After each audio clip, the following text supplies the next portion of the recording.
with the theme Justice or Else. And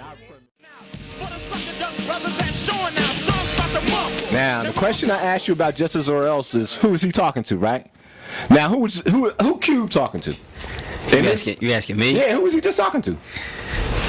He talking to the police. No, he wasn't. He said the police gonna have to come and get him after he get off you. Who he talking to? He talking to a brother. He talking to a brother. That's what we celebrate. We celebrating self-destruction. We're gonna pop $11, $12, $13.50 for the 3D version, and celebrate our cultural demise. Right. And like I said to you off air, man, you know, I got people listening to me now agree with everything I said, and they still gonna go give up the money. Right. Because we addicted to nigga. Right. We live in a culture and a society that it's almost like the crack addict who know crack is bad. I know smoking's gonna kill me, but I can't stop. Yeah. You know, so my mom is right there right now. Got tubes all up in her.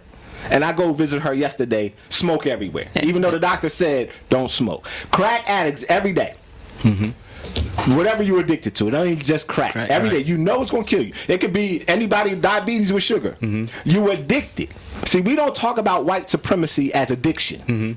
We can talk about revolution, but until we get over the seduction of us as nigga, we have been seduced. We love, have embraced it. We love our dehumanization. We don't think we black unless we dehumanize, unless we deviant, unless we die. That's why people right now in this studio, despite saying, you know what, I know I'm still going, because we are addicted to our dehumanization, and we got to do something real strong to get over there. Because you can't talk about revolution, you can't talk about justice or else until you get over your addiction to your own dehumanization. If you want to join this conversation, 215-634-8065. I'm going all in. I have no fear, whatever. 215-634-8065. Toll free 866-361-0900. Let's go back to the phone line. Jeff, North Philly. Greetings. Good afternoon. How y'all doing today? I don't know how I'm doing, but I'm doing it. I'm just doing. That's all I got. I can't even put a word on it. You know what? I feel you, and I feel you frustrated, and I'm frustrated too. But when I look at it, it's like you go back to the 70s. We didn't really have much. So the way I look at it is, once we got able to obtain things, like you say, people just lost their mind. And the greed got the best of it. There's a lot of greed out here. And that's all this is about, bro. That's going on, and we need to come together and have a collective effort to cut off the economic, support of these racist individuals. Because as long as we continue to support their business, like I was telling my people today, you go shopping at these different places, but these products coming out of these racist towns, these are where these white supremacists are putting, their products on the shelves that we're going to support their cause. Addicted to our dehumanization. And that's why they don't support, and that's why they don't recognize whatever we say. We need a collective effort like this. Turn off your cable. That's right. Don't go to this. Yes. Stop buying them cars. Just say, look, we're going to rough it for as long as we have to get what we want. You need to make a stand. That's the now what, brother? What we want. You don't need violence. You just need to cut off the cash. Real men, real people stand. Period. That's it. You ain't got to cook. You ain't got to play basketball. Just stand. Look, you don't have to yell. You don't have to march. Oh, I'm yelling. You don't have to protest. You can just say, look, we cutting it off, everything. Brother Jeff, I appreciate you. Effort is over. I appreciate the now what that you offered us, my brother. I'm with you. We real people stand. We got to start standing or else we'll fall for anything. Let's go to line 2. Marcus, South Jersey. Greetings. Good afternoon. Marcus, line 2. Hey, hello? Hey, how you doing? Hey, what's up, brother? Hey, great narrative in your intro. How you outline the insidious mechanisms of covert racism, undermined division, and oppression, and how they work. And one of the brothers there said, "I wasn't even born." That's why generationally we got to communicate. We can't be disconnected. That's why Sankofa is important. So the same type of manipulations have a lesser chance of prevailing. We got to have that communication. We got to realize, too, that the consistent point of undermine is clearly the relational dynamic that we have with the oppressor as them being in our communities and being our governors and authorities. That has to stop. I preach this pretty much on a daily basis, and we got some acquiescers who's still talking about we all American and we all got to get along and all white people ain't bad and we got to shut them down too. The brother was right about the economics issues. We got to get rid of these preachers. First of all, the main place that we come together, the main venues that we have are these churches. But you got to get these preachers out the way because no money gets past them to do nothing else except fulfill their hierarchy and their mindset. And the last thing we got to do, and we look at the history of brothers like Muhammad Ali, Malcolm X, even Martin Luther King. These brothers were free men in their hearts to themselves. That's what we got to understand. They were free. Right. That's why the world hated them. They wasn't having it. They knew they were justified by God, not by no emancipation or anything like that. We got to get rid of the subjugated mind. That's it. But the thing is, we're addicted to that subjugated mind, and so I hear you. But it's almost like saying to a vile crack addict, you got to get rid of the crack, right? The question is how, because we are addicted to our subjugation, man. I know it sounds harsh, but if we keep skipping over that, everything we try will fail because we don't understand how we're conditioned to see ourselves as inferior. Shomari, you know what? A couple of weeks ago, you hit upon it, and I know you know it. Look. But the blueprint is in the scripture. The thing is, brother, we got to be real brothers. If me and you was born of the same mother, we would be real brothers. We got to be that amongst one another. Build our own commerce outside of their thing, national network, and they're done.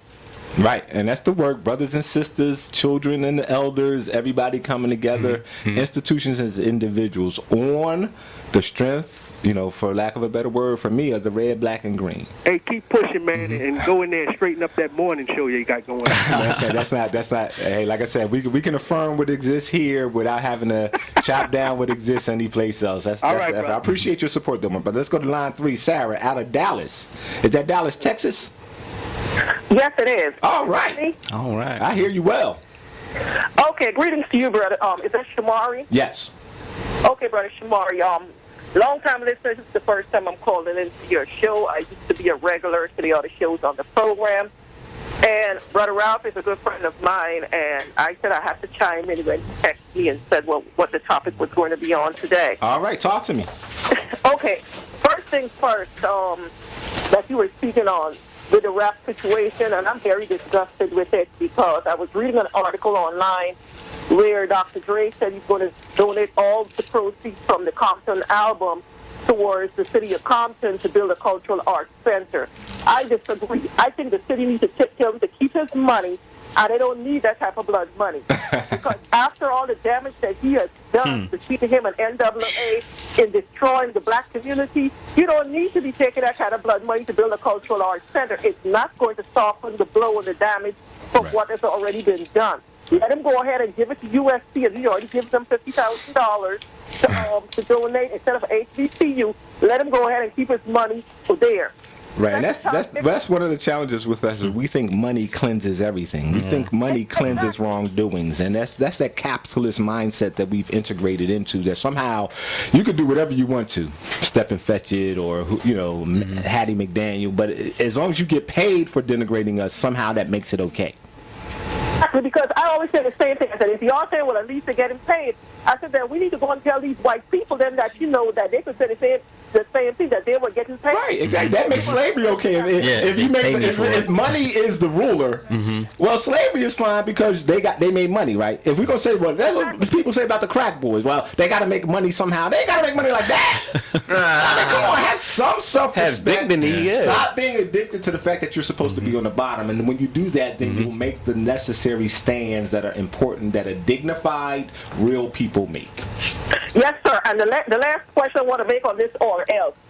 I've been getting into beef with other people, but I got a very thick skin. I can dodge bullets, darts, whatever they want to throw at me, because when you standing on facts, then facts is going to knock down any falsehoods coming at you. I hear you, Sister Sarah, but I want you to teach me how to dodge bullets because I'm a little nervous.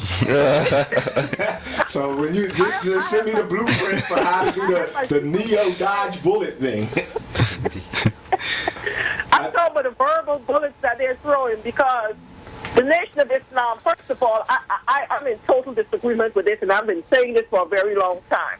Minister Farrakhan, and not only them, but we have this idiot, the NAACP, doing this 40-day march that they started at the Edmund Pettus Bridge of all things, and it's supposed to end up in Washington, D.C., doing this 800 and some mile march with no plan in sight, all but that they're going to appeal to the conscience of the Congress to correct the Voting Rights Act. And the challenge there is that that's an alignment. I thank you for your call. That's an alignment, unfortunately or fortunately, with the NAACP's modus operandi. Right? That's what they do. That's their claim to fame. They are founded by people who were white, who were integrationists, but not integrationists at a full level. They wanted you to integrate, or they wanted you to assimilate, but they never really saw you as full, equal citizens. And so it makes sense that the NAACP would do that. Well, you know, that's the challenge you have right now is that a lot of what's happening is totally out of line with the original philosophy of the Nation of Islam.